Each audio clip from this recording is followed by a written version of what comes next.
আসসালামু আলাইকুম। আশা করি সবাই ভালো আছেন। তো আসলে জালালি কবুতর যারা পালে, আমার যে এটা আমার একটা ছোটো ভাইয়ের লফট, ওর এখানে অনেকগুলো এড়া কবুতর দিয়া, ও এড়া কবুতর হারাই যায়, এগুলো সব অনেক জালালি কবুতর হয়েছে ওর এখন।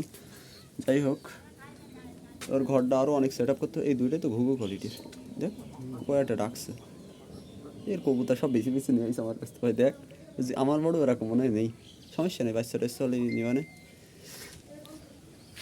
যাই হোক, এবার আমি যে কথাটা বলতে চাচ্ছিলাম সেটা হলো যে দেখেন ওর ছাদটা পুরা ঘিরেছে। ঘেরার পরে এই দেখেন, এই যে ওর জ্বালালি কবুতরগুলো ডানা বাঁধা অবস্থায় মানে চলে যায়, এই পাশে যেহেতু মাঠ চলে যায়, যার জন্য দেখেন জাল দেখ কত কষ্ট করে ঘিরেছে। বেচার এটা ছোটো, তারপরেও কষ্ট করে ঘিরেছে। আর এই যে ওর আর একটা পার্টনার, এখন আর পার্টনার কবুতর টবুতর পালে না। তো এই হলো অবস্থা এদের। তো এখন আর ওর কবুতর টবুতর হারাচ্ছে না, এখন কবুতর জোড়া করবে আর আস্তে আস্তে বাইরে ছাড়বে।